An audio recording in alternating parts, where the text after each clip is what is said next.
पुलनाम घिसिङज्यूको नेतृत्वमा पनि कुनै एउटा पार्टीको दर्ता प्रक्रियामा अगाडि बढाउने भन्ने कुराहरू, त्यस्ता कुनै पार्टीहरू जसमा राम्रा व्यक्तित्वहरू छन्, साँच्चीकै देशलाई नेतृत्व गर्न सक्ने अनि हाम्रो जेनजीको भावनाहरूलाई समेटेर देशलाई साँच्चीकै उच्च स्थानमा पुर्याउन सक्ने नेतृत्व भएको त्यो ठाउँमा छ भने ती पार्टीहरूलाई हामी समर्थन चाहिँ गर्छौँ। टाइम पनि एकदमै कम छ, वरिपरि एराउन्ड 1 विक जस्तो होला। यतिको छोटो समयमा we can do for that. यसको प्रोसिड्युरहरू पनि एकदमै लामो हुने कुरा हामीले जानकारी पायौँ।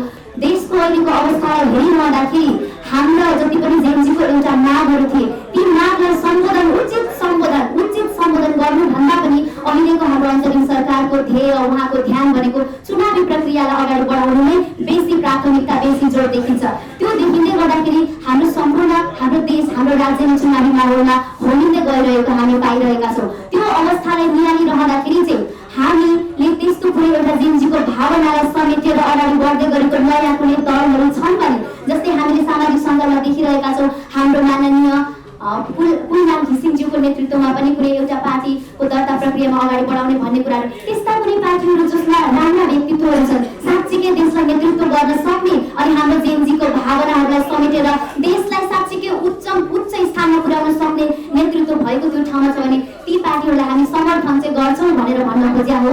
यो कुरालाई मैले यहाँनिर हजुरहरू माझमा स्पष्ट पारेँ।